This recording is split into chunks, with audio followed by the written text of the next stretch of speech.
감독님부터 관객 여러분께 인사 한 말씀씩 부탁드릴게요. 네, 안녕하세요. 비밀의 정원 연출한 박선주입니다. 오늘 종영 GV인데 와주셔서 감사드립니다.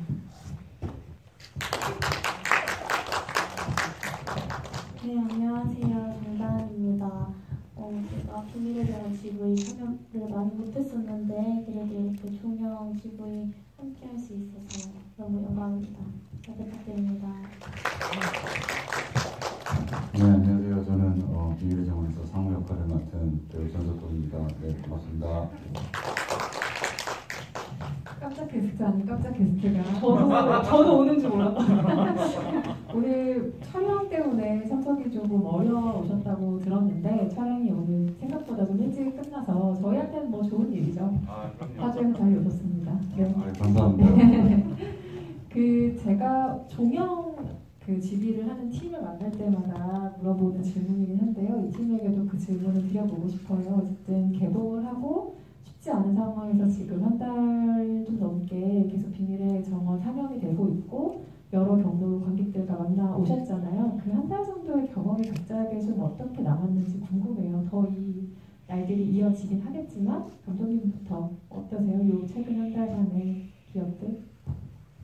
제가 예전에도 근데 거의 매일매일 기분이 거의 달라지는데 제가 저번에 하여튼 GV에서도 한번 얘기를 했었는데 누군가와 이별을 하고 있는 것 같은 그런 느낌이 들어서 요즘에 기분이 썩 좋지는 않다. 그러니까 뭔가 슬픈 그런 감정들이 계속 올라오는 것 같다라고 생각이 들었어요. 저희가 4월 8일에 개봉을 했는데 4월 7일까지 너무 기분이 좋았거든요. 드디어 개봉을 하고 이제 보내는구나, 속이 다 후련하구나 이런 생각을 계속 하고 있다가 시간이 하루하루 지나가고 GV 하면서 관객분들 만나고 하면서 굉장히 제가 이 작품을 굉장히 오랫동안 준비했고 오랫동안 이렇게 안고 있다가 선보이는 거라서 그런지 몰라도 마치 누군가와 이별하는 것 같은 느낌이 들어서 요즘에 좀 굉장히 애틋한 기분이 들고 그래서 오늘 종영 GV 이제 하는 거여가지고 어저께도 좀 기분이 묘하더라고요. 네. 김다은은 어떠세요? 저는 이제 많이 참여를 못해서 좀 아쉬운 마음이 제일 컸고요.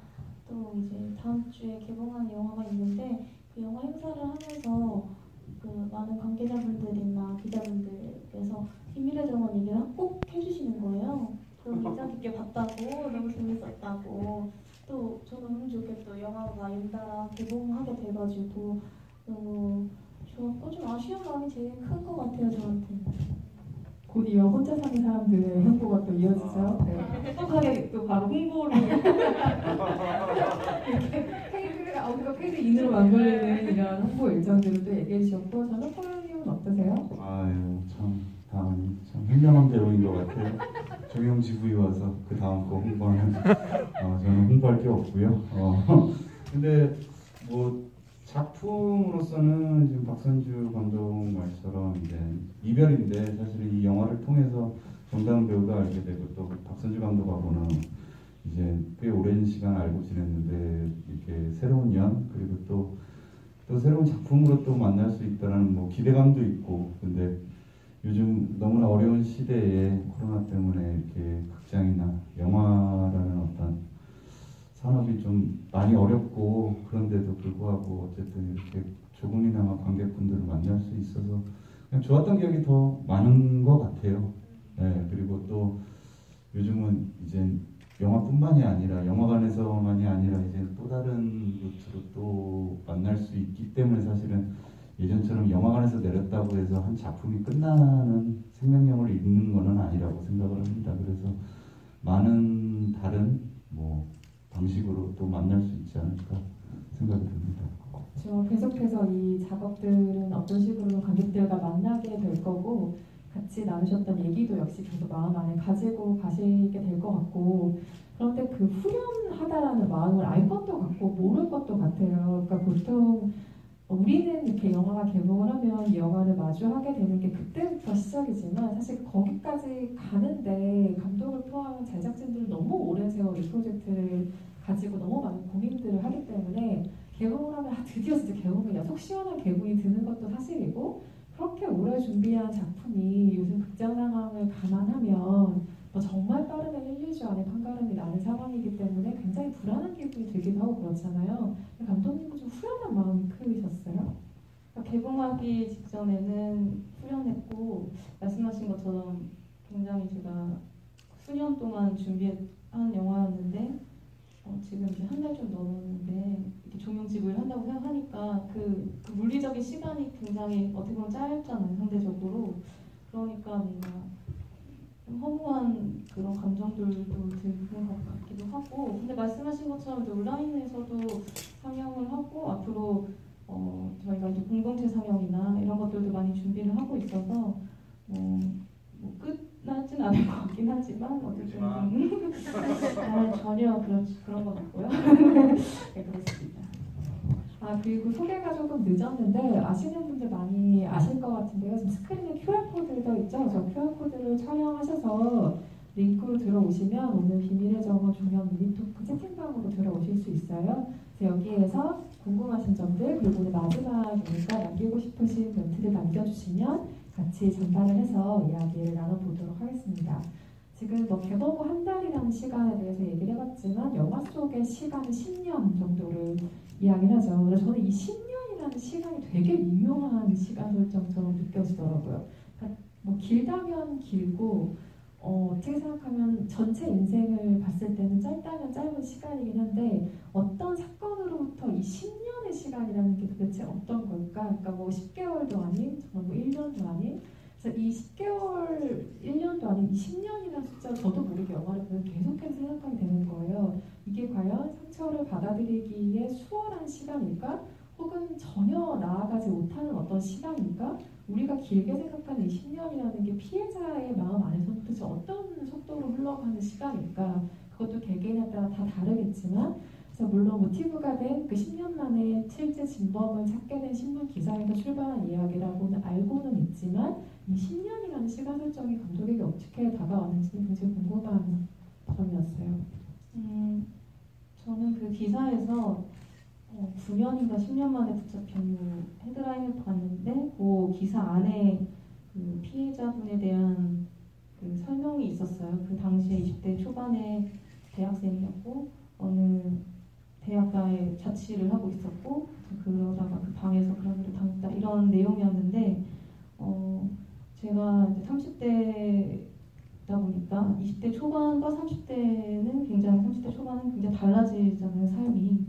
20대 초반에는 아무래도 대학생이었고 그래서 그 준 어떤 사회 안에서 대학생활 안에서의 어떤 주변 인물들 이런 삶들이 있었다면 30대가 돼서는 어떻게 보면은 더 직업적으로 어떤 걸 찾았을 수도 있고 혹은 결혼을 해서 자녀가 있을 수도 있고 20대 초반과 10년이긴 하지만 굉장히 좀 삶 자체가 달라져 있을 거라고 생각이 들었어요.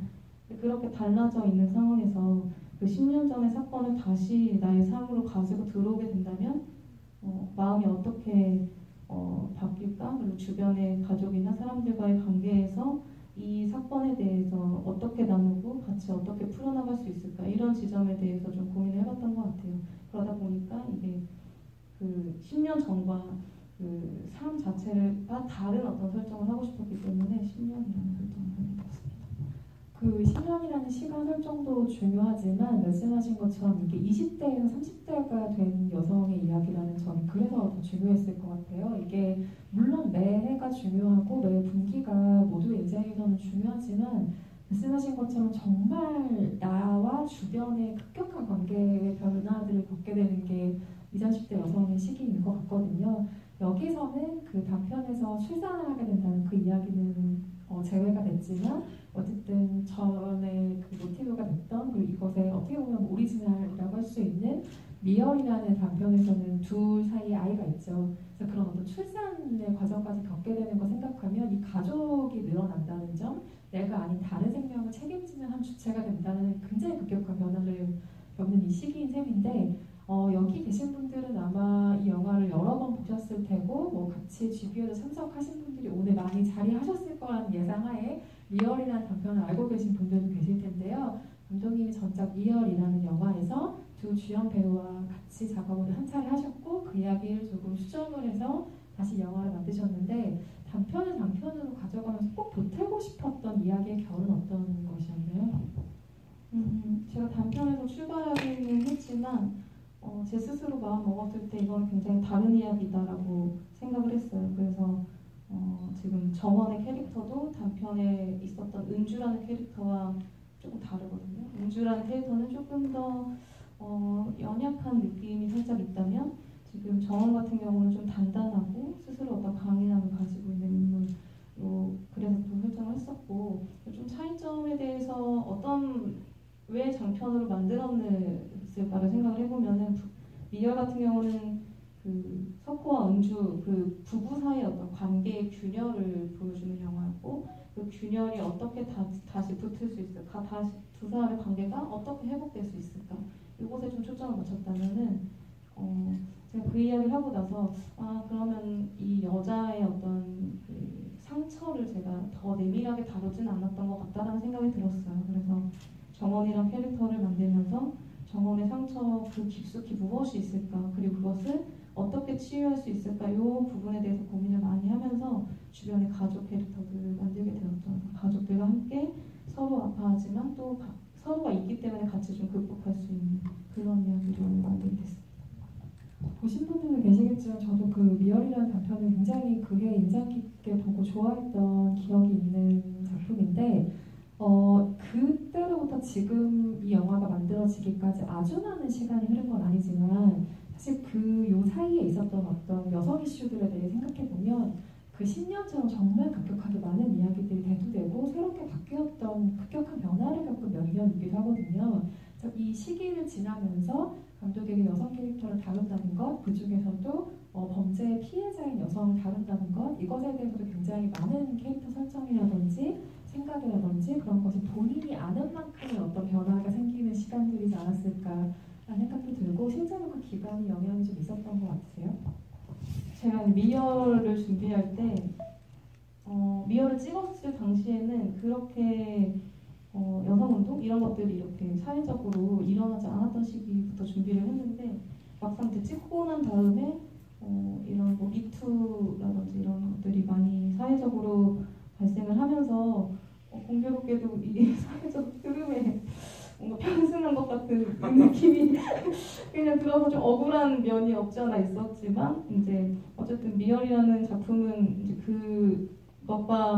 그것을 영향을 받지 않고 제가 제작을 했었고 비밀의 정원 같은 경우는 어쨌든간 사회적으로 여성에 대해 여성 인권에 대해서 많이 이야기가 되는 그런 시점에 만들었기 때문에 아무래도 뭐 영향을 안 받을 수는 없죠. 조금 더 그런 저도 더 그 사안에 대해서 좀 더 신중하고 좀 더 민감하게 받아들여서 좀 그래서 더 고민이 깊어지고 그런 영향을 받긴 했어요.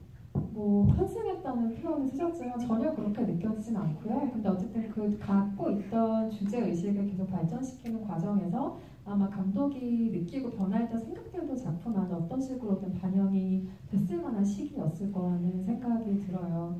근데 배우들 입장에서는 같은 이야기를 다시 연기한다는 건 어떤 느낌이에요? 물론 뭐 주인공의 이름도 바뀌고 설정도 조금 바뀌긴 했지만 단편에서 두 인물을 연기했던 전석호 배우와 그리고 황혜연 배우는 똑같이 또 같은 관계 설정만 연기를 장편으로 가져와서 하게 된 셈이잖아요. 네. 이게 차이가 좀 있던가요? 어떤 느낌이 있었어요?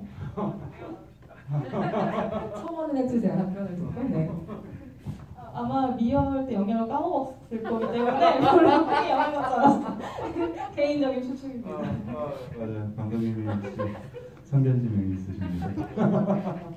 뭐 물론 영화적 길이도 그렇고 사실은 그 영화가 건네고자 하는 메시지도 그렇고 뭐 방금 말씀하셨던 것처럼 사회적 이슈를 담기 위해서 사실 이 영화가 시작됐던 건 아니었고 지금 박서주 감독이 얘기했던 것처럼 둘 사이 어떤 균열 그리고 이 비밀의 정원 같은 경우는 큰 아픈 사건이 있지만서도 사실은 그것보다도 그것을 통해서 이제 다시 균열된 가족이 하나가 되는 그런 이야기를 담았다라고 저는 이해를 했어요. 그래서 사실 그런 민감한 이슈를 영화로 담는다는 거는 사실 그것이 피해자 분들에게도 그렇고 그리고 또 그것을 받아들이는 이제 다수의 관객분들에게도 참 조심스러운 일이라고 생각을 해요. 그리고 저희는 사실은 그런 이야기를 담기 위해서 이 영화를 만들었던 건 아니고 그냥 선주가 생각하는 사회의 한쪽 면에 있어서 그리고 그곳에 언제나 가족이 있다는 것을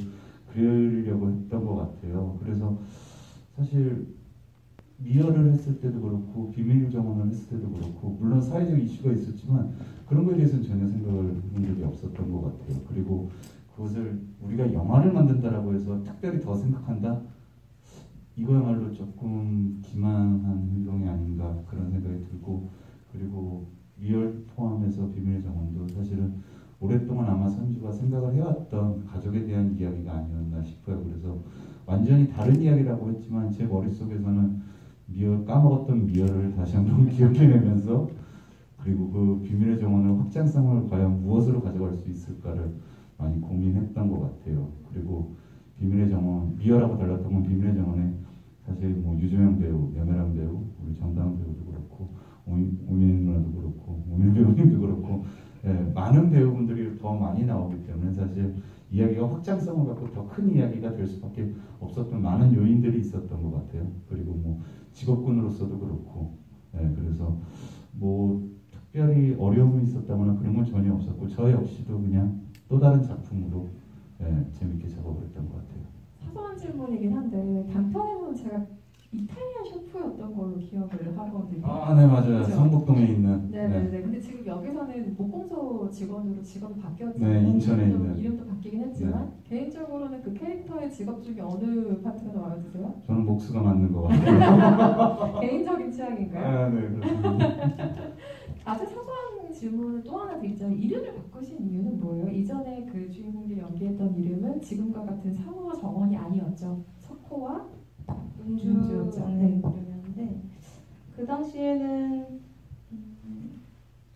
제가 이 이야기를 아까 전에 근데 듣다 보니까 그 어떤 그 사회적인 이슈에 대해서 고민에 대한 걸 물어보셨잖아요. 근데 제가 그거에 대해서 너무 이제 고민이 깊어지고 그런 생각들을 하다가 어느 순간 이거는 성범죄 피해자만의 이야기가 아니다라는 걸 어느 순간 깨달아서 이 영화는 내가 하고 싶은 이야기는 어떤 오래된 상처를 가지고 있는 사람에 대한 이야기구나. 그리고 우리 주변에 모두가 상처를 하나쯤은 다 가지고 살아가잖아요. 그래서 그 상처를 어떻게 받아들이고 어떻게 치유해 나가는지 이런 측면에 조금 더 집중해서 영화를 만들게 되었던 것 같아요.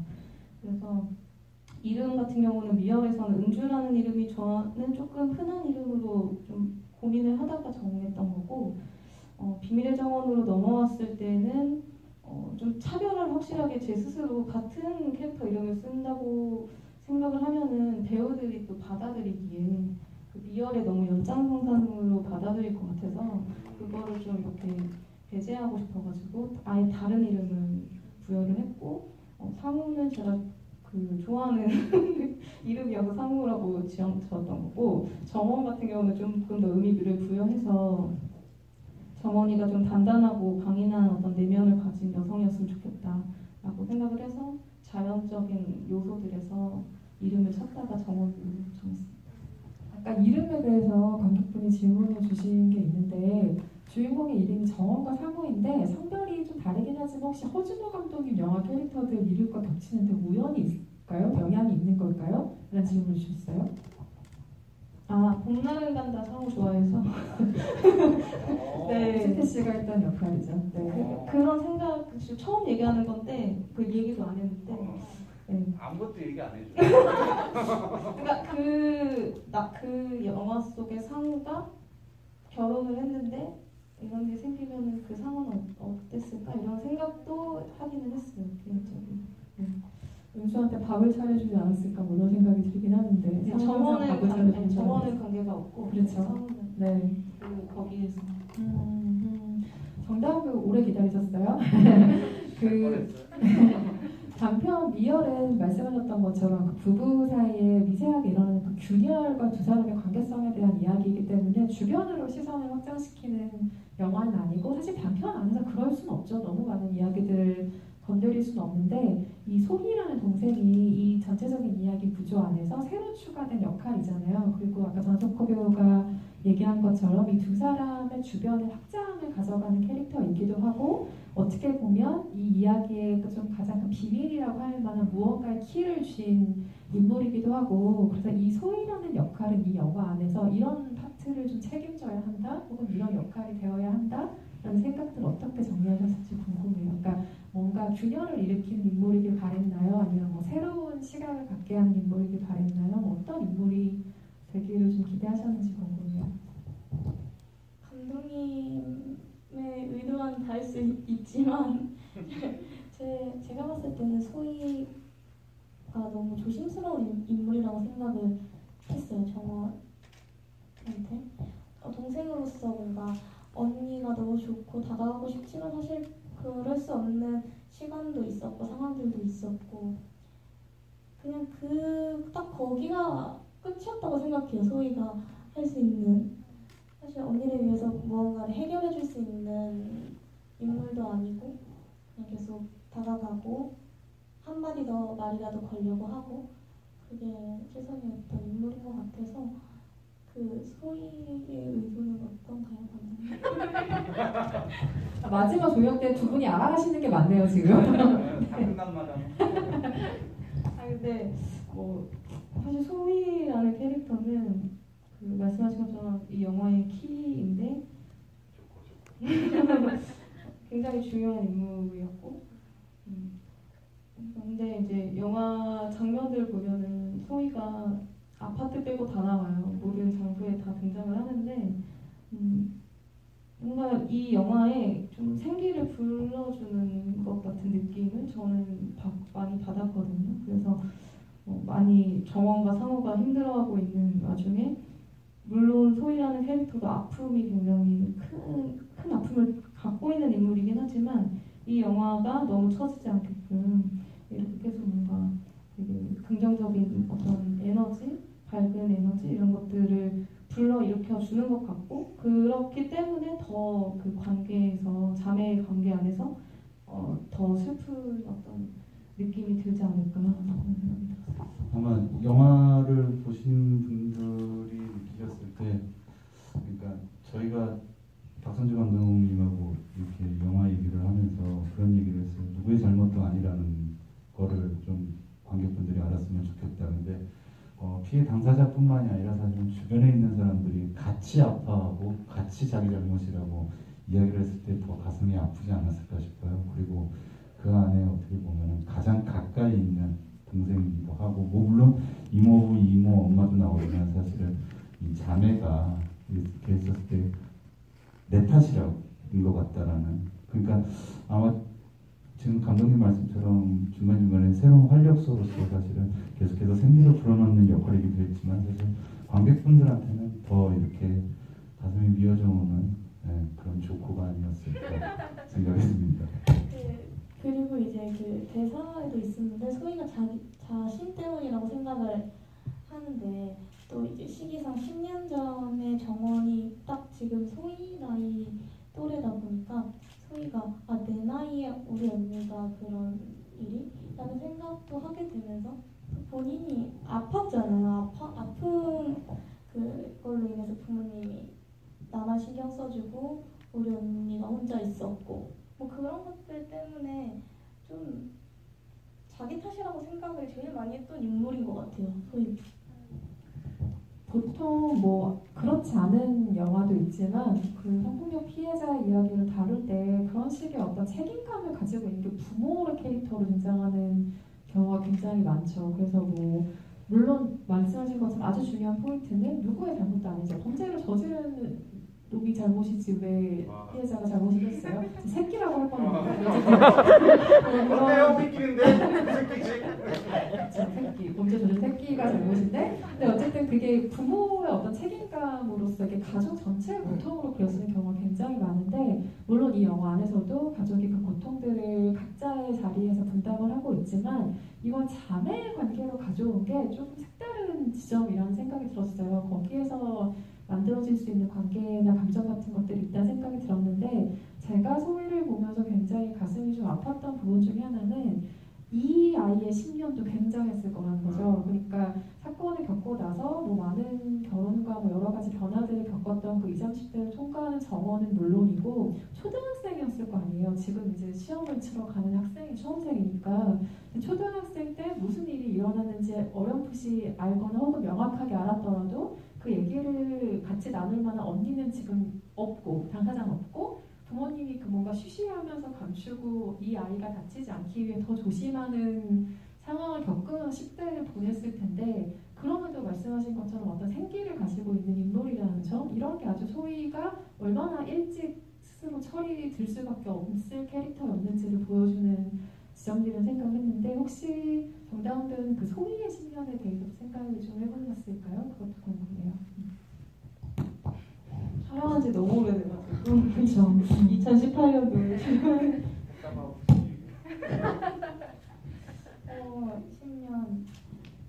제가 집에서 맞이어서 제가 여동생이 있는데요. 제 동생이 지금 이제 고3이라서 저한테 고민 상담을 되게 많이 해요. 엄마 아빠한테 말하지 못하는 것들을. 근데 제 동생은 말할 언니 제가 있는데 소희는 뭐 여러 가지 크면서 사소한 고민거리들이 얼마나 많았을 거예요. 뭐 부모님한테 말을 하지 못하는 것들도 있고 뭐 학교에서 누구랑 싸웠을 수도 있고 그냥 이런 시시콜콜한 이야기를 나눌 언니가 없었다는 그 공백이 제일 그 10년 동안 제일 컸을 것 같고 그리고 지금부터 10년이라고 해도 다른 내 주변에 언니가 있는 친구들만큼 그 사이좋은 자녀가 될 수 있을까라는 앞으로의 10년도 좀 의문점을 가질 것 같다라는 생각을 했던 것 같아요. 말씀하신 것처럼 영화를 찍은 지 한 3년 정도가 지났잖아요. 그래서 얼굴이 훨씬 앳돼 보이는 게 있거든요. 영화 안에서. 어제 어떤 관객분이 선개봉을 통해서 혼자 사는 사람들을 보셨나 봐요. 근데 이 영화에 나온 모습에 비해서 비밀의 정원에서 정다은 배우님이 5년 정도 어려 보여서 너무 신기한데 실제 두 영화의 촬영 시점이 각각 어떻게 되는지 궁금합니다. 라는 질문 주셨어요. 이 비밀의 정원은 제가 18살이었고요. 그 혼자 사는 사람들 영화는 19살이고 지금은 21살입니다. 네, 답변이 됐을까요? 그럼 아까 저희가 분장이 좋았는데 배우들도 오랜만에 만나셨던 것 같아요. 아까 그 대기실의 상황이 그래서 오자마자 많이 컸다고 이제 너무 성인이지 이러면서 전국구 배우가 그때 학생이었으니까요, 그죠? 네. 그래서 오자마자 저 20살 넘었어요 이런 얘기들을 하시더라고요. 영재는 웨이백홈이잖아요. 근데 영화를 끝까지 보고 나면은 집으로 다시 한동안 오기가 힘들었던 정원이 돌아오면서 좀 끊어졌던 과거의 부분들과 다시 만나게 되는 그렇기 때문에 웨이백홈이라는 영재가 굉장히 잘 어울리는 제목이기도 한데 이것을 제목으로 생각해 보신 적이 있었겠다 싶기도 하더라고요. 뭐 이걸 번역해서 뭐 집으로 가는 길이라든지 뭐 돌아오는 길이라든지 그 제목이 처음에 시나리오 쓸 때 집으로 가는 길이라고 가제를 정해놓고 시작을 했어요. 왜냐면 처음 구조를 잡을 때 정원이가 집으로 돌아가는 과정을 담아야겠다라고 생각을 해서 그렇게 출발을 했는데 그러다 보니까 이게 영화 시작부터 집으로 가는 어떤 여정을 스포를 좀 강하게 하고 가는 언젠간 집으로 가겠구나. 네, 그래가지고 바꾸게 되었어요 결국은. 안에 나오는 캐릭터마다가 각자의 받아들이는 상황에 따른 감정들과 고민들을 마주하고 있는데 상호가 굉장히 난해하고 어려운 입장이었을 것 같은 게 물론 여기서 모든 그 감정의 주체와 너무 중요하게 가장 보호받고 존중받아야 될 사람은 당연히 정원이지만 이 모든 것을 나중에 알게 됐을 때 상호가 물론 이 사실을 받아들여야 하는 입장이지만 사실 이게 머리로는 받아들여지는데 이게 그렇지 못하는 상황이 당연히 될 수도 있잖아요. 인간이 이게 받아들이기 어려운 문제일 수도 있고 그렇기 때문에 정원도 그렇고 주변 사람들도 상호의 그런 상황을 이해하고 있는 듯한 대상한 상황들이 주어지는데 근데 상호가 모든 걸 다 이해하고 받아들이는 사람이 아니라는 점이 굉장히 매력적이었거든요. 그러니까 이 사람에게서 순간순간 드러나는 어떤 혼란도 있고 내가 어떻게 더 이상 이 사람에게 상처 주지 않은 채로 나의 상처를 감당할 것인가 뭐 이런 식의 태도들도 보이고 이 상우라는 인물의 그 혼란이 굉장히 매력적이었지만 연기로 표현하기는 쉽지 않았겠다 이런 생각이 들더라고요.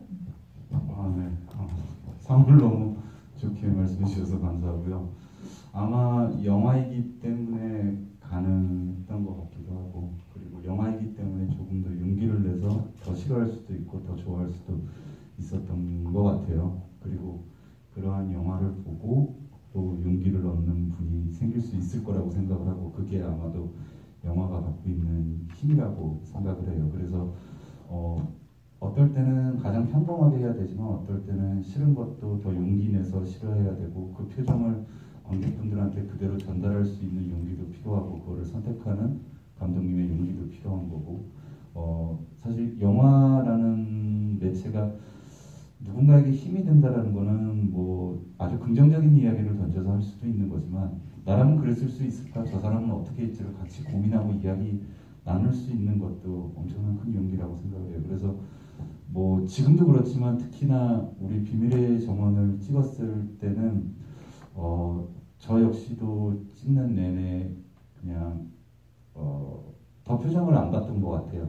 그냥 물론 박선주 감독님은 싫어했죠. 못생겼다. 얼굴이 부었다. 왜 이렇게 술을 먹냐. 그런 얘기를 많이 했지만 있는 그대로를 더 용기 있게 표현하려고 노력을 했던 것 같아요. 생각이 좀 다르신 것 같아요. 포장을 너무 열심히 하니까 본인이 술 마시고 와서 못생기게 나온 거를 그렇게 저는 최대한 잘생기게 나오려고 정말 애썼거든요. 마치 멜로요. 그 유지태 씨 생각하면서 좋아하는 캐릭터 지태 엄마가 키가 아니래요. 그런데 그 상우 캐릭터가 저희는 사실 굉장히 평범한 캐릭터라고 생각을 했어요. 그렇기 때문에 정말 해석을 잘 해주셨는데, 제가 생각하는 것처럼 뭔가 이렇게 아내를 사랑하고 존중해주고 싶지만 자신에도 혼란스러움을 나오는 그 즉각적인 반응은 그게 굉장히 솔직한 일반 사람들이라고 생각을 했거든요. 근데 그게 영화라고 해서 정원이의 어떤 상처를 우리가 한번 같이 고민해보는 그런 영화이긴 하지만, 그렇다고 해서 상우가 무조건 100% 정원만을 위해 탄생한 캐릭터는 아니라고 생각을 했고, 상우도 상우 나름대로의 어떤 그 삶이 있고 시간이 있고, 그 안에서 정원이를 위해서 애쓰는 그 시간과 또 정원이에게 상처 줄 수밖에 없었던 그런 시간들, 이런 것들이 또 상우를 만들고 상우의 앞으로의 삶에 또 영향을 줄 것 같다는 생각이 들어서, 그래서 무조건 착하거나 그렇다고 무조건 어떤 악인이거나 이렇지 않고 혼란스러움과 그리고 정원이를 사랑하는 마음, 이 안에서 만약에 내가 사랑하는 여자 친구가, 와이프가 이런 일이 생겼을 때 어떻게 반응할까, 이런 거에 대한 고민들 끝에 상우라는 캐릭터가 나온 것 같아요. 이 모든 그 균열과 혹은 받아들임과 이 모든 시작에는 한 통의 전화에서 이야기가 출발하잖아요. 10년 전에 그 진범이 아마도 용의자가 나타난 것 같고, 뭐 이후에 재판 과정 등등을 뭐 진행하시겠냐 이런 전화가 걸려오면서 시작이 됐는데, 사실 저는 그 전화를 받는 타이밍도 되게 묘하다고 생각했어요. 그러니까 버스를 놓치고 그 전화를 받잖아요. 그러니까 사실 뭐 별로 중요하지 않은 설정일 수 있는데 전화를 언제 어떤 상황에서 받느냐도 굉장히 중요한 것 같거든요. 뭐 예를 들면 이런 상상도 가능하죠. 남편과 밥을 먹고 있는데 전화가 왔어요. 몰래 방에 들어가서 그 전화를 받아들일 수도 있고, 혹은 수영장에서 뭐 라커룸에서 그 전화를 받을 수도 있고, 아주 여러 가지 상황들이 있었을 텐데, 그 사건의 시작점이 되는 다시 10년 전으로 되돌리는 그 전화를 받는 시점, 그 씬에 대한 구체적인 생각들이 궁금했어요. 감독님 설정하신? 그냥 생각에 어떤 꼬리를 물다가 그 씬이 나왔던 것 같아요. 꼭 어떻게 해야겠다 뭐 이런 건 아니었던 것 같고, 일단 혼자 있을 때 그 상황을 들었으면 좋겠고, 그리고 그것이 특정한 어떤 상황이 아니라 일상의 어떤 순간에 갑작스럽게 들이닥치는 어떤 그 전화라고 좀 이렇게 표현을 하고 싶었던 게 있었고, 그 일상 속의 어느 순간이 될까 이런 생각을 했는데, 아침에 그런 출근길에 그런 전화가 왔잖아요. 근데 아침에 사실 이제 우리가 어떤 일이 생기면 그날 하루가 다 하루가 뭔가 첫 퍼즐이 잘못 맞춰진 것처럼 다 이렇게 어긋나게 되는데, 정원이 아침에 그 전화가 왔으면 좋겠다, 출근길에 왔으면 좋겠다 이런 것도 있었고, 또 이거는 연출적인 부분인데 정원이가 너무 정적으로 이 전화를 받지 않았으면 좋겠어서 정원이의 호흡이 좀 가파른 상태에서 전화를 받았으면 좋겠고, 그 그것이 정원의 감정을 좀 더 보여줄 수 있는 그런 지점이 될 수 있을 거라고 생각해서 정원이가 뛰어내려오는 장면으로 묘사를 해서 정원이 호흡을 좀 올려놓아서 그 짐을 들어서 오히려 얼굴에 큰 변화가 없더라도 정원의 감정을 좀 느낄 수 있게끔 그런 여러 가지 생각들을 해서 나오게 된 장면인 것 같아요. 괜찮아진 거예요 지금? 몰랐어요. 대장님. 마치 다른 배우가 출연한 영화의 어떤 이야기를 듣듯이 빠져들게 되네. 그 정다운 배우님이 연기하신 소희가 침대에서 언니한테 사건에 대해서 이제 이야기하는 그 장면이 아무래도 이 영화를 볼 때 가장 인상적으로 남는 장면 중에 하나겠죠. 근데 그때 어떤 감정으로 연기하셨는지 궁금해요 라는 질문을 관객분이 주셨어요. 10년 동안 꺼내지 못했던 이야기를 하게 되는 거라서 고민 끝에 정말 어렵게 꺼냈을 것 같거든요 라는 질문 주셨네요. 제가 생각할 동안 잠깐 얘기를 하면 생각해봐. 그 당시에 다은이가 일단 울지 말라고 했는데 다은이가 눈물을 계속 뚝뚝 흘리면서 자기도 감정을 주체할 수 없어서 계속 눈물이 흘러서 이제 여기서 너무 울면서 대사를 하면은 이제 전반 영화 전체의 어떤 그 균형에서 맞지 않기 때문에 눈물은 흘리지 않았으면, 그러니까 눈물이 맺혀 있는 것까지 괜찮은데 너무 많이 울지 않았으면 좋겠다고 했는데 그게 조금 다은이가 힘들었던 것 같아요. 그 대사할 때 많이 슬펐던 것 같아요. 맞아요. 기억이 났어요. 그때 우선은 그 정원 역할의 우연 언니하고는 전에 한번 호흡을 맞춘 적이 있어서 제가 실제로 되게 애정하는 배우이자 언니여서 좀 더 감정이 더 몰입이 잘 된 걸 수도 있는데 감독님께서 주신 이제 디렉션을 제가 알고 있었고 마음으로도 알고 있었는데 눈물이 계속 맺히는 거예요. 그래서 그래 여기까지 괜찮아 흘리지 말자 이런 생각을 했는데 아무래도 이건 제가 감독님한테 말씀드린 적이 없는데 이게 누워있다 보니까 눈물이 자꾸 떨어지는 거예요. 저는 여기서 멈추려고 했는데 그래서 이건 물리의 영역이네요. 밑으로 떨어지는 건데. 누워있다 보니까 이게 자꾸 흐르는 감독님이 거예요. 너무했네. 근데 정말 친한 언니의 정원이지만 우연 언니도 저한테 되게 애정이 있는 언니다 보니까 제 현장에서도 되게 계속 이렇게 앵기고 그랬었거든요. 근데 그 몰입이 되게 더 잘 됐었나 봐요. 유난히 그것도 밤이고 누워있고 그런 솔직한 이야기를 하고 그랬던 것 같아요. 베개가 점점 계속 적셔져 가는 거예요. 그래서 드라이기를 말려주고 말리고 너무 이제 근데 제가 생각했을 때는 그 감정은 굉장히 올라와 있지만 그거를 다 터트리는 인물이 아닌 것 같아서 소희가 그게 더 오히려 담담하게 얘기하는 게 더 마음이 아플 것 같다라는 생각이 들어서 눈물이 막 흐르는 거는 이제 안 했으면 좋겠다 했는데 결국에는 아마 이제 어두워서 잘 안 보이지만 한 방울 떨어지긴 하거든요. 좀 젖어 있고 그 베개는 네. 그 미열에 대한 얘기 잠깐 다시 돌아가 보면 그 이야기를 장편으로 가져오는 과정에서 생기는 것은 아무래도 캐릭터를 묘사하는데 어떤 밀도가 좀 높아진다는 장점들이 있겠죠. 그러니까 단편이라고 해서 밀도가 떨어진다 이런 얘기는 아니고 장편으로 가면 이 캐릭터 한 명을 우리가 팔로우하는 시간이 길어지기 때문에 이 캐릭터를 이해할 수 있는 레이어를 쌓는 씬들이나 숏들이 조금 더 추가가 되면서 조금 더 입체적인 캐릭터를 만들어줄 수 있는 시간을 확보받는 건 사실 기정사실인 것 같아요. 그래서 우리는 이 영화를 통해서 은주였던 정원을 조금 더 구체적으로 길게 바라보면서 이해를 하게 되는데 그 중에 하나가 저는 수영장 묘사들이었다고 생각을 하거든요.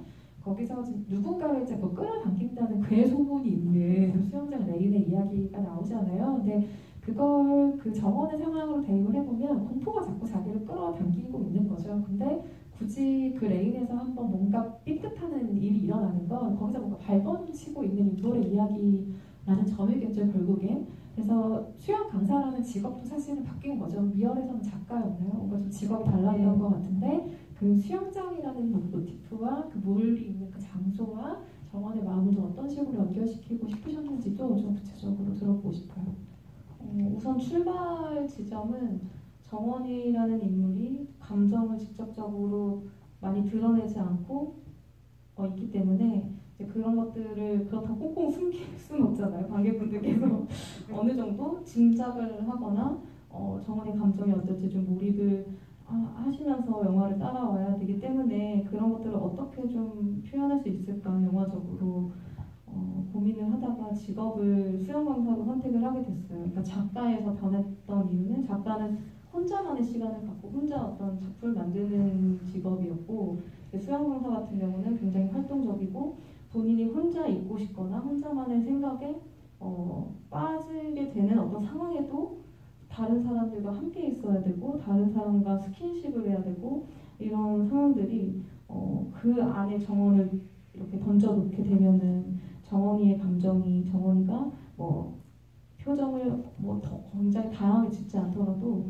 관객분들께서 미루어 짐작하실 수 있을 것 같다. 이 어떤 내면치는 그 내면에 요동치는 어떤 그 감정들 흔들리는 감정들 이런 것들을 캐치하실 수 있을 것 같다라는 생각에 수영 강사로 직업을 정하게 됐던 거고 그러면서 영화적 공간이 수영장이라는 공간이 저한테 부여가 됐기 때문에 그 공간 안에서 최대한 영화적으로 여러 가지를 표현을 할 수 있는 기회가 생긴 거죠. 그래서 그런 것들을 그 안에서 어떤 그 괴소문이라던가 이런 것들을 차용을 해서 정원이가 갖고 있는 어떤 그 두려움, 공포, 그날에 대한 기억 이런 것들을 묘사하고 또 그 안에서 발버둥 치고 있는 이 자신을 이게 정원은 어떻게 보면 자기 혐오가 있는 것 같아요. 자기가 내가 그날 왜 그랬지? 내가 그날 왜 거기에서 뭐 어떤 대응을 하지 못했지? 그리고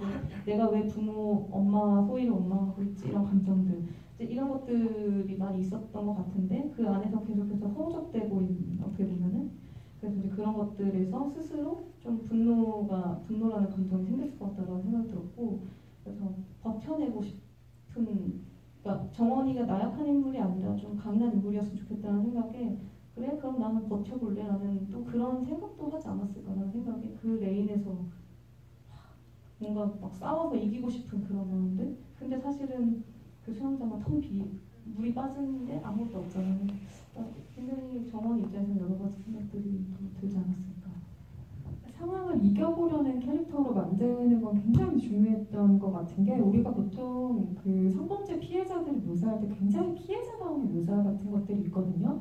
제가 이 영화에서 만약에 그런 장면이 등장했다면 하고 생각했을 만한 부분 예를 들면 뭐 남성이 지나가면 막 지나치게 막 움츠러드는 주인공이라든지 예를 들면 근데 정원은 당연하지만 결혼도 했잖아요. 결혼도 하고 아이를 낳기 위한 어떤 준비들도 당연히 하고 있는 것 같고 그리고 어쨌든 자기 영역에서 자기 일을 되게 똑똑하게 하면서 살아가는 다부진 사람이죠. 근데 마치 피해자에게는 그런 미래가 주어지면 안 되는 것처럼 무언가의 사건이 해결되지 않으면 항상 그 자리에 과거에 얽매여 있어야 하는 것처럼 묘사하는 게 굉장히 어떤 피해자다움을 만드는 고정관념을 만들어내는 하나의 묘사들이라고 생각을 하는데 이 영화는 그 전형성에서 벗어나기 위해 많은 노력들을 하고 있죠. 그런데 그게 누군가에게는 왜 저 인물은 저렇게 행동하지? 뭐 아까 그 채팅방에 잠깐 질문이 들어왔지만 뭐 당연히 이렇게 생각하실 수 있습니다. 왜 가족들은 이 자리에 가지 않지? 이렇게 생각할 수도 있지만 이 사람들이 도망가야 될 이유는 사실 없잖아요. 처벌받아야 될 사람은 따로 있고 도망가야 될 사람은 따로 있는 거죠. 그래서 그 자리에서 어떻게든 버텨내려는 사람들의 이야기가 아주 중요했을 거라 생각이 들어요. 그래서 마지막에 자매가 비밀의 정원을 찾아가서 그 나무를 힘껏 밀어보는 것들이 바로 그 어떤 저항의 힘 같은 것을 묘사하려는 생각이었다는 그런 짐작을 해볼 수가 있고요. 그 마지막 장면을 보면 정원의 이야기 동시에 정원을 둘러싼 모두의 이야기가 되고 정원은 엔딩에서 한 발자국 나아갈 수 있는 가능성을 보여준 것 같습니다. 라는 반응 주셨는데 맞는 말인 것 같고요. 근데 이후에 그 나무를 민 이후에 동생과 남편은 어떻게 각각 살아갔을까요? 배우들의 생각이 궁금합니다. 라는 질문 주셨어요. 아마 지금 생각하실 것 같은데 서로가 미루면서 글쎄요. 가끔 그런 질문을 받아본 것 같기도 하고 생각을 해본 것 같기도 한데 사실 너무나 큰 아픔이든 그 아픔의 크기는 다를 수 있지만 사실은 모두들 엄청나게 깊은 상처, 아픔을 갖고 산다고 생각해요. 그리고 그것이 내 인생을 선두리째 바꾸는 경우도 있지만 사실 그래도 꿋꿋이 버티고 살아가는 게 저는 지금 모든 사람들의 인생이라고 생각을 하거든요. 아마 우리 영화에서도 방금 말씀하셨던 것처럼 그 저항의 힘 그리고 또 버티려고 했던 그 모든 사람들과 함께 잘 살지 않았을까? 그리고 잘 살았다라는 게 뭐 별일 없이 이게 아니라 또 힘든 일이 와도 또 가족이 함께 견뎌내고 조금 더 희망적으로 예전보다는 그렇게 살지 않았을까 싶어요. 대학을 갔을까요? 대학은 붙었을 것 같고 잘 맞다고 했잖아요. 크게 막 바뀌어 있을 것 같진 않은데 그래도 조금은 나은 상황이지 않을까라는 생각을 지금 좀 해봤던 게 정원하고 소희가 이제 같이 나오는 장면에서 같이 쌍방으로 웃는 장면이 마지막에 나무길 때 그렇다고 뭐 정원이 크게 한방미소를 짓는 것도 아니지만 그냥 이제는 조금은 좀 어느 정도 웃으면서 볼 수 있는 그렇다고 막 엄청 막 막내가 많고 막 이러진 않을 것 같지만 조금은 전보다 조금 나은 사이가 되어 있지 않을까 그런 생각했던 것 같아요. 아무래도 관계가 좀 회복되는 과제가 이 두 자매에게는 남아있는 거겠죠. 가족 안에서도 그렇고 하지만 아마 잘 이겨내지 않았을까라는 생각이 그냥 드네요. 소희는 대학 가서 자기 또 삶 사느라고 바쁘고 그것이 오히려 이 자매한테는 더 시간이 주어지는 거고 그게 되게 자연스러운 과정인 것 같아요. 그러니까 더 이겨내려고 노력하거나 이러진 않을 것 같고 이 자매가 그런 것 같아요. 이것은 아주 디테일한 질문이긴 한데 마지막 종영이니까 한번 여쭤볼게요. 궁금해하시는 분들 많을 것 같아요. 그 아까 수영장 얘기할 때 그 레일에서 이렇게 팔찌를 자꾸 만지려고 하는 그 정원의 모습이 나오잖아요. 그 영화에서 나오는 팔찌가 정원이 10년 전에 가지고 있던 것인가요? 라는 질문을 주셨거든요. 네, 그 장면은 일단 팔찌가 생겨나게 된 이유가 제가 처음에 오르골만 이제 어떤 오래된 물건, 그 추억이 있는 물건을 찾았다 이런 설정이 있었는데 그건 처음에 오르골만 있었어요. 근데 우현 씨가 소희가 준 어떤 애착 물건이 있었으면 좋겠다. 10년간 그거를 보관하고 있었으면 어땠을까요? 라는 저한테 그런 제안을 해주셨고 그래서 굉장히 좋은 그러니까 정원이가 그 고향집을 떠날 때 마침 이제 준 것으로 설정을 했는데 그래서 너무 좋을 것 같다라고 해서 그럼 어떤 물건을 줄까 이제 여러 가지 고민을 하다가 팔찌로 정했고 그 팔찌가 생겨났기 때문에 이제 여러 씬에 걸쳐서 제가 이제 삽입을 해서 의미를 이제 부여를 하게 된 거죠. 그래서 소희가 그래서 손을 이렇게 잡아줄 때 언니 많이 아파라고 얘기할 때 어린 소희가 또 등장을 할 때 그때 팔에 그 팔찌를 차고 있는 장면이 잠깐 나오는데 그 어린 소희가 정원한테 준 것이죠. 아니 중간 제가 왜 잠깐 웃었냐면 답변 너무 진지한데 관계 전석구 씨가 잠깐에서 너무 감탄하면서 준비가 너무 재밌네요. 계셔가지고 그 이전 GB에서 전석구 배우님이 박선주 감독님의 디렉팅 방식을 장난스럽게 토로하신 적이 있나봐요. 뭔가 좀 빡셌다 이런 식의 표현 쓰시던 것 같은데 정다운 배우님은 그 부분에 어떠셨는지 똑같이 궁금하다고 질문 주셨어요. 디렉팅이 실제로 그랬는지. 누워 있는데 눈물을 흘리고.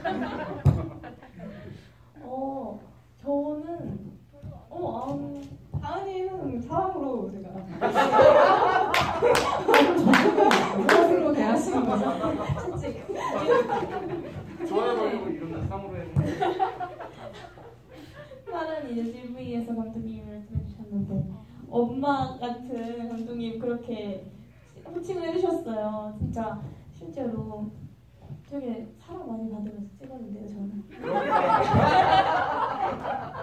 혹시 그 GB에 계시지 않았던 분들을 위해서 그때 어떻게 대답을 하셨길래요, 전석구 배우님이? 그 네. 상황이 어땠냐면 박주희 배우라고 제가 그 대학 시절부터 같이 이렇게 제 단편 영화를 굉장히 같이 많이 했던 주희 배우가 같이 게스트로 와서 같이 이렇게 했는데 저를 사이에 두고 양쪽에서 그 저희 디렉팅에 대한 이야기를 막 나누면서 저를 괴롭히더라고요.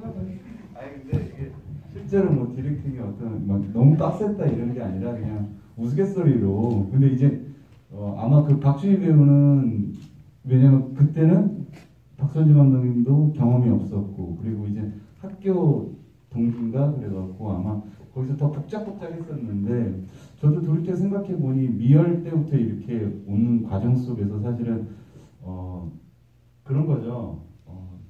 사실 감독님은 저희 영화의 가장 첫 번째 관객이자 아마 마지막 관객이 될 거예요. 아마 계속해서 끝까지 보고 또 그것을 보면서 또 다음 거를 생각할 수 있는 감독이기 때문에 근데 이제 박선주 감독하고 현장에서 몇 번 뭐 부딪힘이나 이런 건 아니었지만 이제 어느 순간에 저도 제 연기에 대해서 자기 함정에 빠질 때가 있고 또 박선주 감독도 워낙 많은 생각을 하다 보니 또 자기 함정에 빠질 때가 있었는데 아마 그럴 때 이제 조금 이제 박선주 감독이 나와라 오빠 생각에서 나와라 그러면 내 생각? 내 생각에서 나오라고? 뭐 이제 그런 어떤 뭐 이야기들이 있었죠. 예. 뭐 큰 건 아니었고. 예. 제가 뭘 자꾸 못하게 했다고 이제 그러잖아. 근데 뭐 얘기를 들어보면 그냥 디테일하게 체크했다 정도로 수렴되는 얘기인 것 같은데요. 네. 아이디 현우라고 쓰시는 분께서 이런 답변을 얘기를 주셨네요. 피해자 입장에서 그릴 때 비슷한 소재 영화들은 피해 장면을 너무 현실적이고 직접적으로 표현해서 좀 자극이 되는 부분들이 많은데 비밀의 정원은 그렇지 않아서 감사했습니다. 앞으로 나아갈 힘을 주셔서 감사합니다. 라는 말을 남겨주셨어요. 아마 많은 분들이 이 영화를 보고 같은 생각을 하시겠죠? 그 부분을 정말 많이 염두했던 것 같아요. 그러니까 그 피해 장면을 물론 그런 장면들이 얼마나 이 범죄가 끔찍한지 폭력적인지 보여줄 수는 있지만 비밀의 정원은 그 폭력 그 자체를 보여주는 영화가 아니라 그 이후에 실제로 삶을 살아가고 있는 가족에 대한 이야기였기 때문에 그 장면보다는 그 장면이 그렇게 중요하지 않았고 그 이후에 그 날 때문에 그 가족들이 받게 된 상처가 어떻게 보면 더 깊다고 생각이 들었거든요. 그것에 관한 영화였기 때문에 네, 그런 지점들은 우리가 생각해보지 않았던 지점인 것 같다는 생각이 들었어요. 그러니까 그 범죄가 얼마나 끔찍한지는 사실 우리가 어렴풋이 그냥 넘겨짚어서 생각하고 그것에는 오히려 관심이 많은데 그 이후에 상처를 갖고 살아가는 사람들에 대해서는 그렇게 돌아보지 않았던 것 같다. 저 역시도 그랬고 그래서 그런 것에 대해서 다 같이 한번 생각해봤으면 좋겠다 이런 정도였던 것 같아요.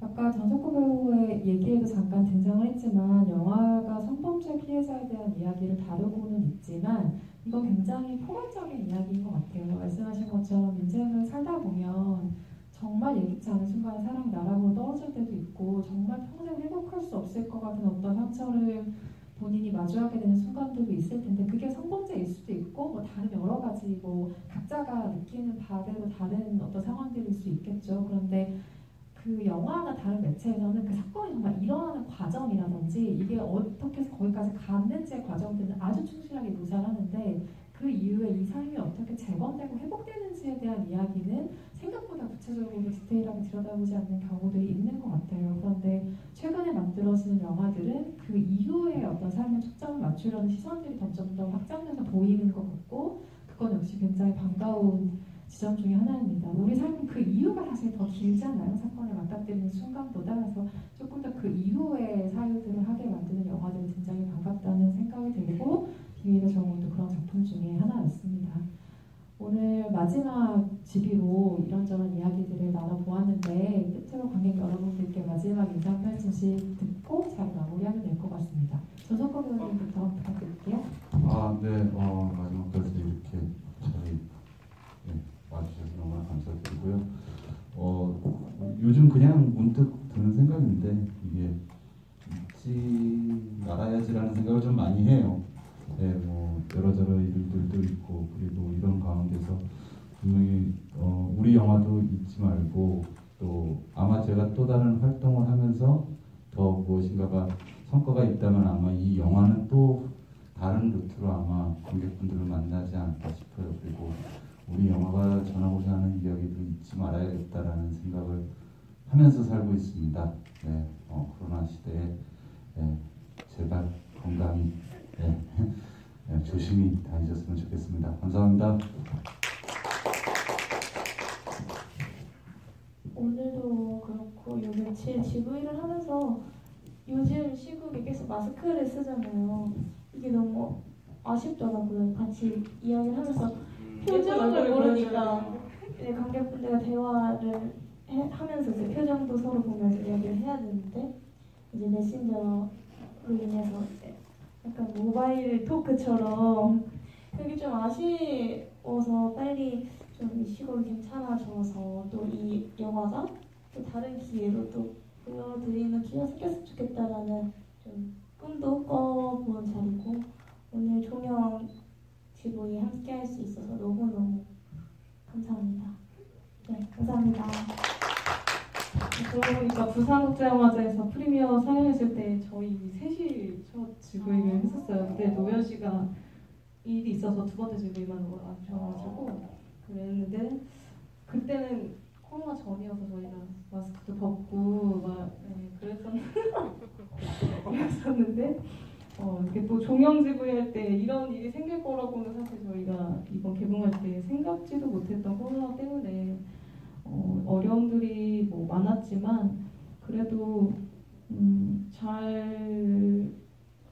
무사히 잘 개봉을 하게 된 것 같아요. 개인적인 어떤 그 소감은. 그리고 지금 4월 8일에 개봉을 하고 거의 주말마다 계속 GV를 다니면서 다른 지방에도 많이 다녔고 그러면서 관객분들이랑 대화 나눴던 시간들이 개인적으로는 하루하루 뭔가 이렇게 계속해서 그걸 기억하고 좀 뭐랄까 그냥 너무 가볍게 지나가지 않는 시간으로 남기기 위해서 최대한 노력을 했는데 오늘 또 이제 종영 GV라고 하니까 근데 뭐 크게 다르진 않은 것 같아요. 말만 종영 GV인 거지 앞으로 또 뭐 공동체 상영이나 이런 그 상영 기회들이 생기면 GV는 또 꾸준히 할 것 같고요. 그래서 그때도 만약에 또 배우분들 혹시 뭐 시간 되시면 같이 할 수 있는 어떤 시간들은 앞으로도 있을 것 같으니까 나중에 혹시 또 다른 궁금증 생기시면 또 다시 만나 뵀으면 좋겠고 그리고 오늘 이렇게 저희 마지막이라는 타이틀로 자리를 마련했는데 이렇게 같이 와서 이야기 들어주시고 함께 얘기 나눌 수 있어서 너무 감사드립니다. 기자님께도 너무 감사드립니다. 감사드립니다.